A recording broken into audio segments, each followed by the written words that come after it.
Hebrews chapter 4. And this is continuing where chapter 3 left off. It's kind of going with the subject where initially most of chapter 3 is about Moses and how Jesus is superior to Moses. And one of the aspects of that is Moses never got to lead the people to rest.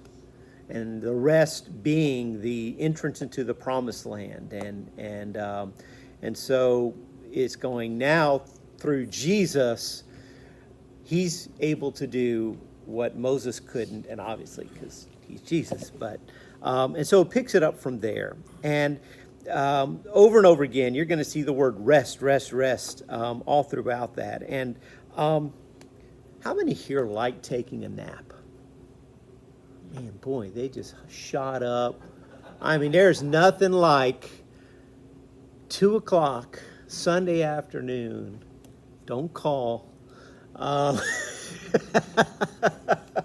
answer and I'll answer and sound nice, but but there's just something about But I remember kindergarten. And my kindergarten, Peter Pan in Palm Beach Garden. So if it still exists, check it out. They had some rules. No running in the playground.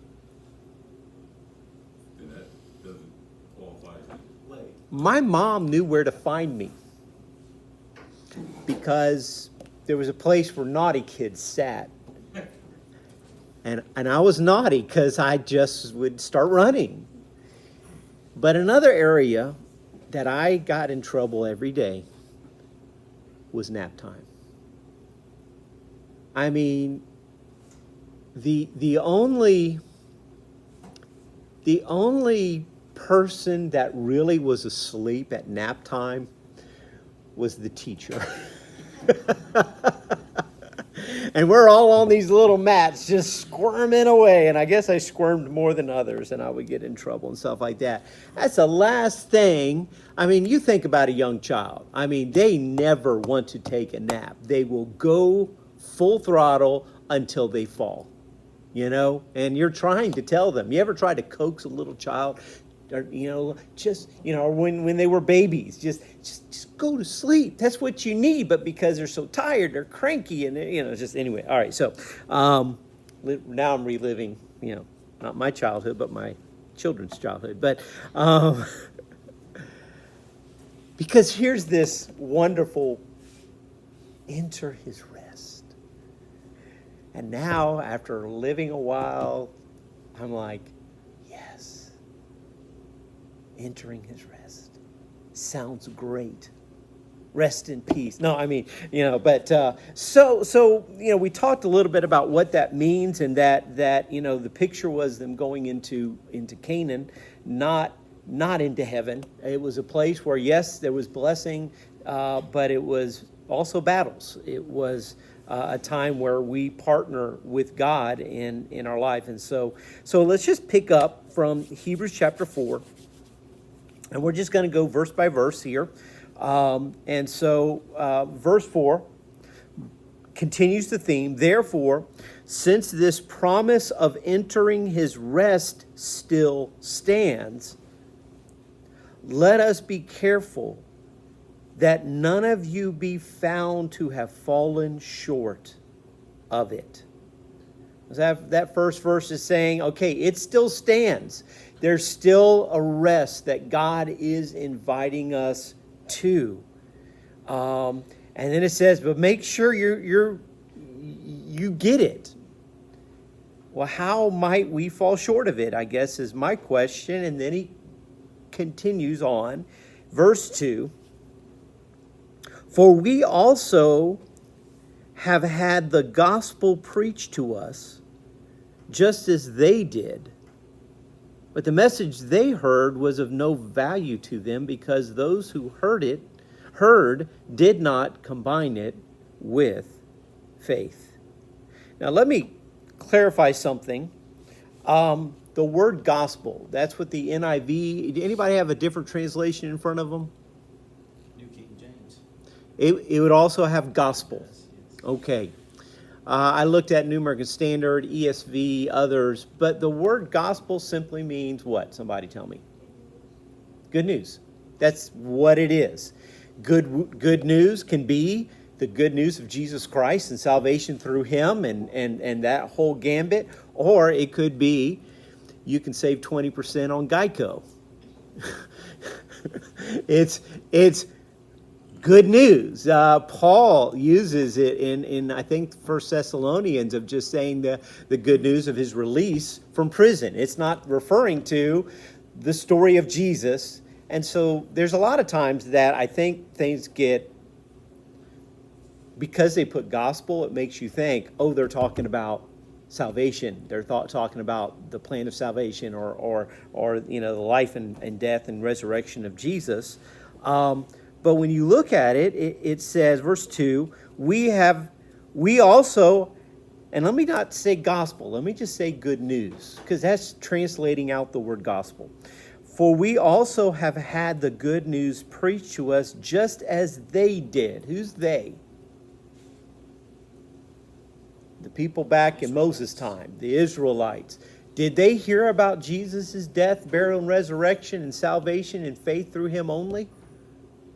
No, they didn't. They hadn't even had they did. All they had is the law. That's all that they knew and stuff like that. So what was the good news for them?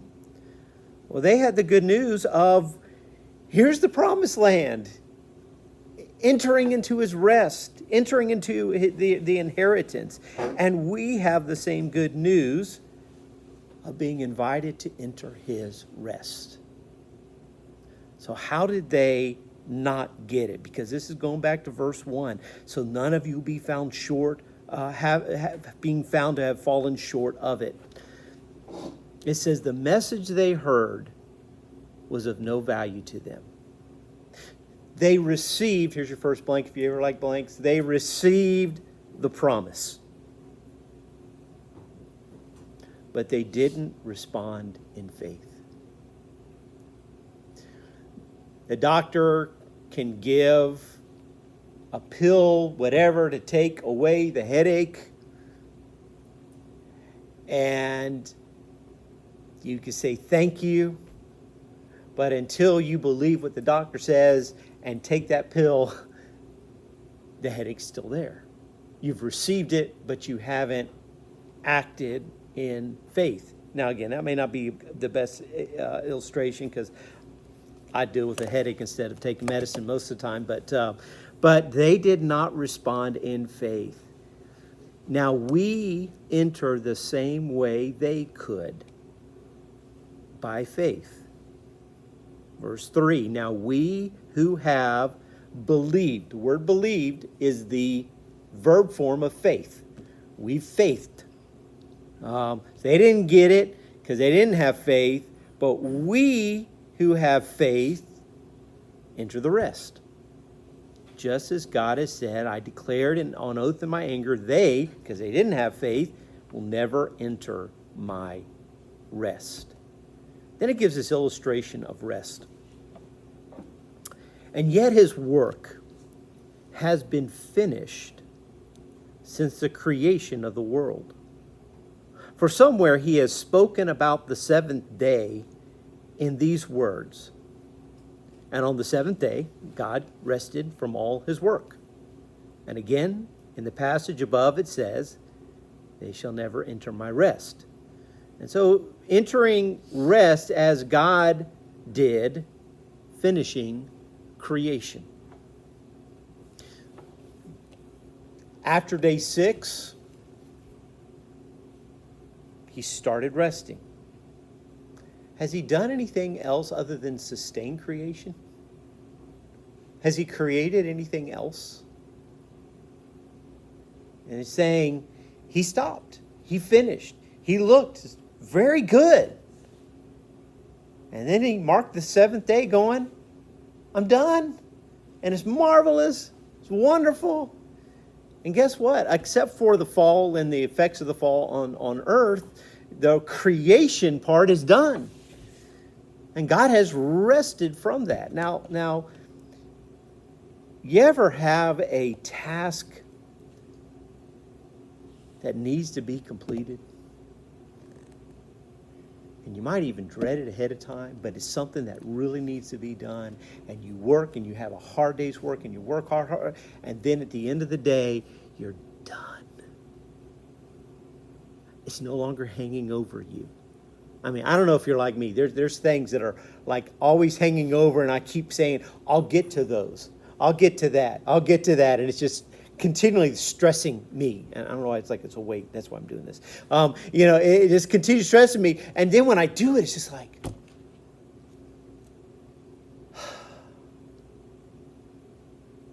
and that's kind of that image of God was like, yeah, this is awesome.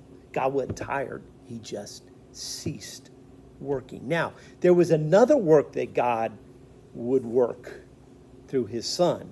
And it's going to be alluding to that here. But saying, listen, we can enter rest. Nothing is like the rest that follows a completed task. And see, if we remember last week, talking about what this rest could mean, and I'll just let you know, there's still a lot of questions I have on these passages, but I talked about how God has, from very day one, wanting us to partner with him, wanting us to be a part of what he's doing, yet when it comes to him doing, he does so much, and we just kind of are there along for the ride. And so God has always wanted us to be a part of what he's doing. I mean, Adam didn't make a single thing, but God said, why don't you name it all? Now, I think that would be a hard job, naming every created thing and trying to come up with something different. Reminds me of Mad Libs, throw out a noun. Yeah, and you're like, oh, what's a noun? What's a, and all that. It's like, and just imagine just this line of animals coming by to get their name and going, I don't know, but he does partner with us. The promise remains, enter his rest. Verse 6. It still remains that some will enter that rest. And those who formerly had, let me spell it out because it says had the gospel, but those who formerly had the good news preached to them did not go in, referring still back to Old Testament because of their disobedience. But it can also be applied to today. People don't enter to what God has provided for them, whether we're talking about salvation or the victorious Christian life or whatever, because they didn't obey, because they didn't believe. Just hearing the message isn't enough.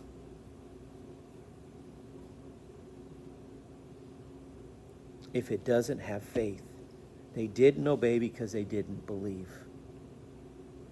Therefore, God again set a certain day, calling it today. When a long time later he spoke through David, as it was said before, today, if you hear his voice, do not harden your heart. If you look at chapter 3, it keeps going back to Psalm 95 over and over again, and this is like one of the third time that it quotes about this. And the phrase today just means the opportunity.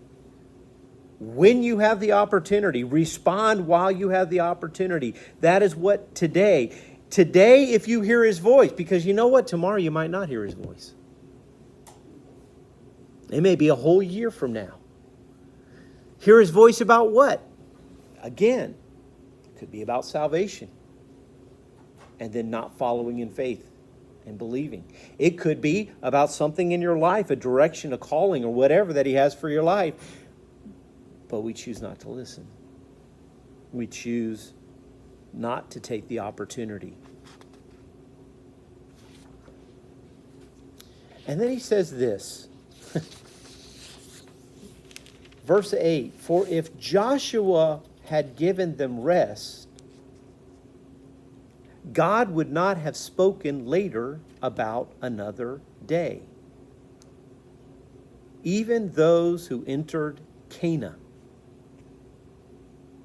Canaan didn't enter his rest. So even Moses tried to bring them in, and they wouldn't go in because they're like, we would rather die in the desert than to go because we don't believe God can help us defeat those giants. Well, then Joshua and the next generation, they actually go in. They beat up the giants. They beat up all the people and all that. There's still a remnant that's left there, and God says, keep driving them out. And they didn't believe.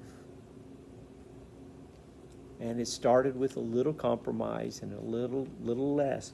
And so even that next generation started right, but they didn't complete. And so you go through the whole book of Judges of all these people that they left behind, constantly battling them and stuff. It was not rest. In verse 9. And he's also saying that if Joshua had given them rest, then God wouldn't have to tell David in Psalm 95 that there's a rest available. And then verse 9. There remains then a Sabbath rest for the people of God. What does that mean? Does that mean we can't do anything on Saturdays? Not Sunday, Saturdays. No. For anyone who enters God's rest also rests from his own work, just as God did from his. How do you know if you've entered the Sabbath rest? Are you still working to be approved? When we enter God's completed work by faith, our work is done. What is the work? Believing. But believing is not just, I believe in my head. Believing lives out. I always use this illustration when I'm sharing the gospel with somebody. What belief means, it's like a parachute. You could be in a plane and you could have a parachute and you could say, this parachute will save me. But you're not believing until you jump. Yeah, I heard a few students who didn't quite believe that. Yeah. Now, if the plane's crashing, that's another motivation. But I'm saying you could just like, well, I believe in it, and you can say it all you want, but until you are 100% not hanging on to the side of the plane, that's faith. When we enter God's completed work, and it's more than creation, it's also about salvation. The work is done. Now let me just, how many genuine Christians are still striving to be accepted by God? Okay? How many of us in this room still struggle sometimes? God, you must not love me. Not after that.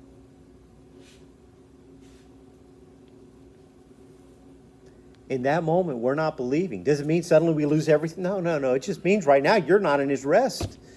You're not experiencing the salvation that God has had. It doesn't mean you're not saved. It just means you're not experiencing, and there are Christians that are so driven, and it's not faith, it's works. Look what Jesus said. I put Matthew 11. Come to me, all you who are weary and burdened, and I will give you rest. The context, he's speaking to Jewish people who've heard the law all their life, yet they've made the law harder and harder and harder, and that was never the intent of the law. The law drives us to the point of saying, I can't do this, God help me, But he's saying, oh, you're so weary, you're so burdened. Come to me, I will give you rest. Take my yoke upon you and learn from me. For I'm gentle and humble in heart. And you will find rest for your souls. For my yoke is easy and my burden is light. How often can we honestly say, my soul is at rest? Whether it be about salvation, your acceptance with God, a trying time. I mean, one of the things that Jesus did that I'm like going, give him a break, Jesus, is when he's sleeping in the boat, because he is fully, literally at rest, because he believes fully, 100%, that his Father will take care of him. He doesn't care that there's a storm. But his disciples do. And he doesn't just, give them a nice little lesson. After rebuking the wind and the waves, he rebukes his disciples. You have little faith. Like, come on, you've seen the Father. Come on, But it's just like all the things that we frantically are at. And then they ended up being more afraid of him than the storm. The word used here, take my yoke upon you. Picture a yoke. What is it? What is a yoke? My wife and I had this conversation earlier today talking about this passage. What is a yoke? Not the egg. Okay. What is a yoke in another context? Goes over a animal's shoulders to pull a plow. Okay. Oxen. Okay. Think of oxen. Yep, it's over that. And many times, it's a double yoke. And I've had one of those as an egg too. But anyway, in meaning that you have two oxen, donkey, whatever it is, together doing the work.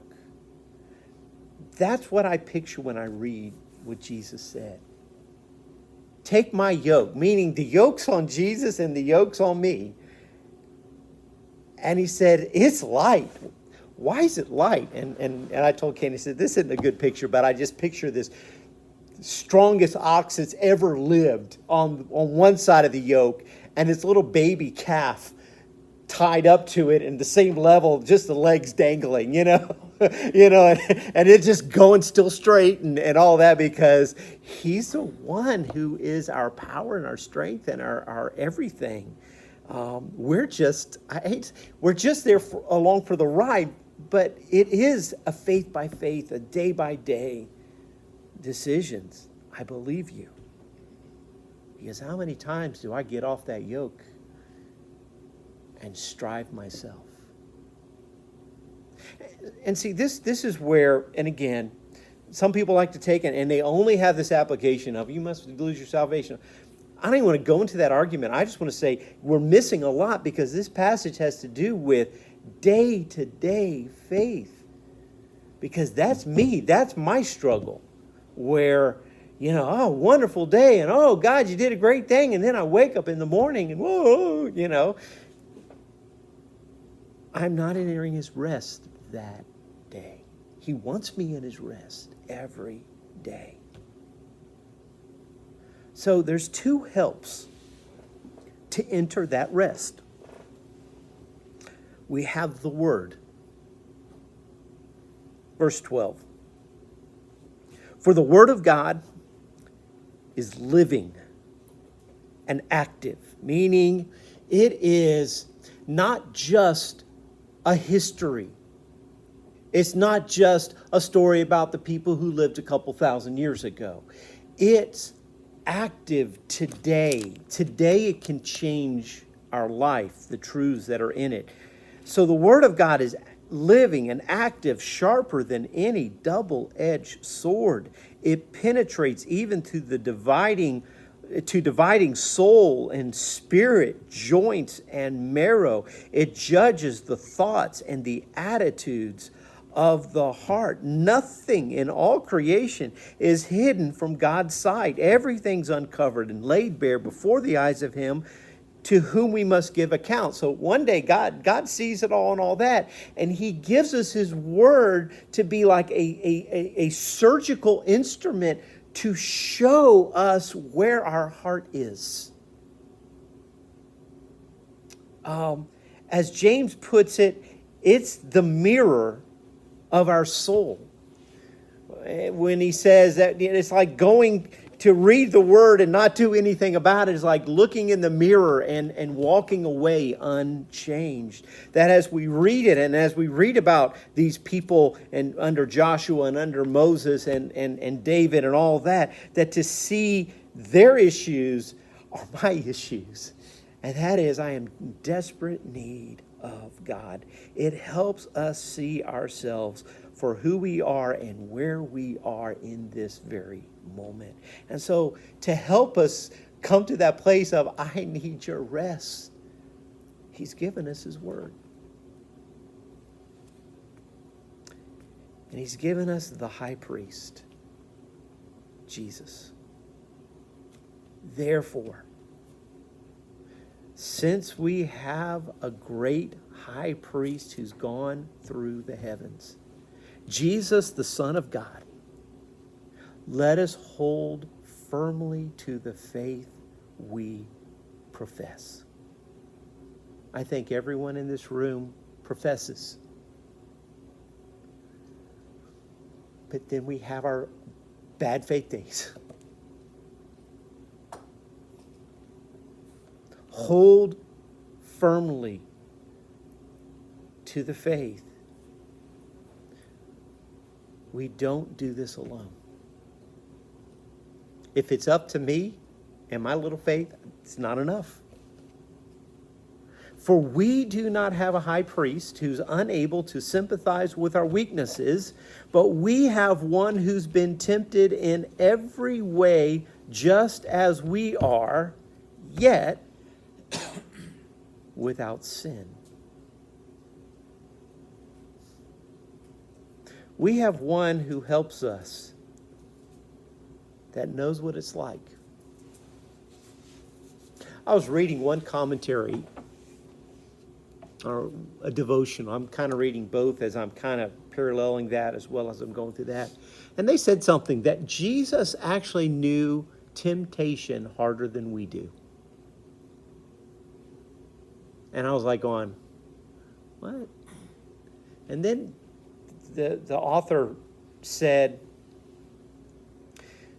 the temptation comes, and frankly, a lot of us fall at the beginning of the temptation. When it's not even hard, when it's not both barrels. Or we might hang on for a little bit and then we fall. Jesus never fell.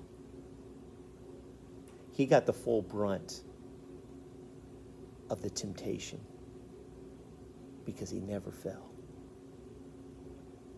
He always held fast. He knows what it's like to live. He knows what it's like to be tempted.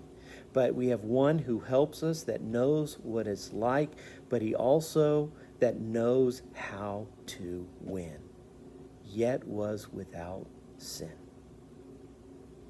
And then there's this beautiful invitation. Let us then approach the throne of grace. That is another way of saying the mercy seat.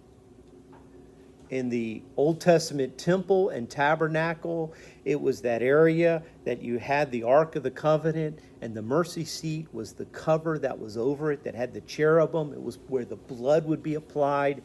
It was there that the manifest presence of God was residing over. It was there that if you walked in and you weren't prepared, you were dead.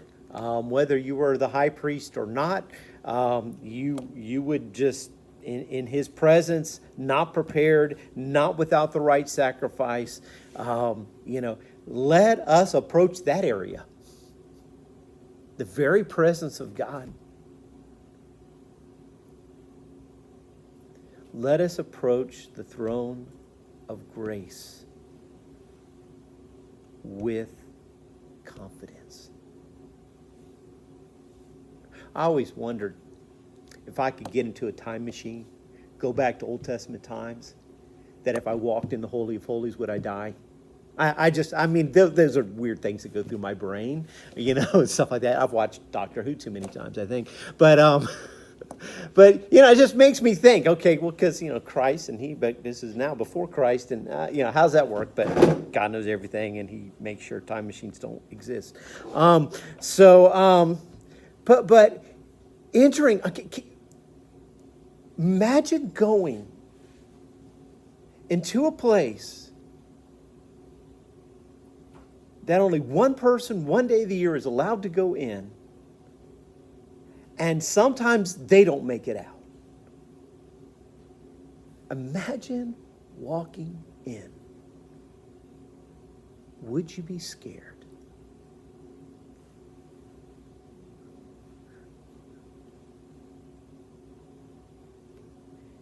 Enter with confidence.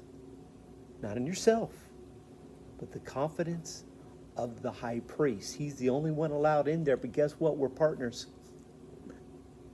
We're there yoked next to him.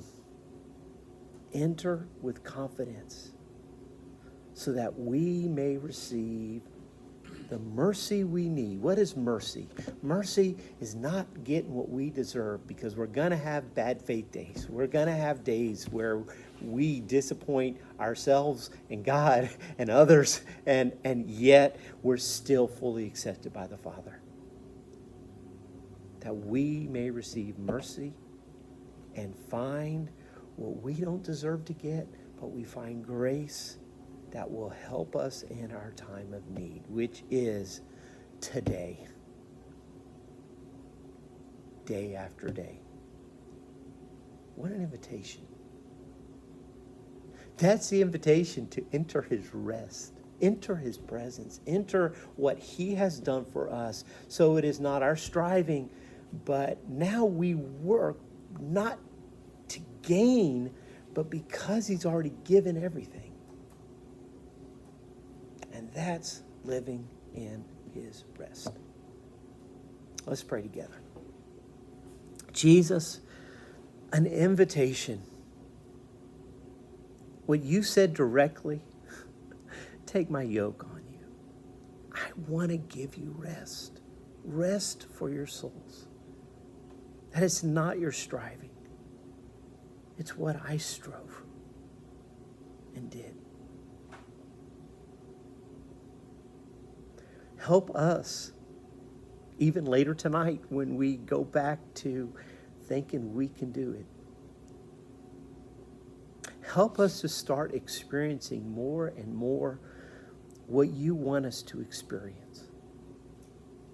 A day-by-day faith, as your word has told us, that as we believed, so walk in you. As we believed and trusted on you for salvation, so every day is a faith step. And oh, what we could do with us yoked next to you, trusting in what you do and not what we do. Help us to enter your rest. I pray in your name. Amen.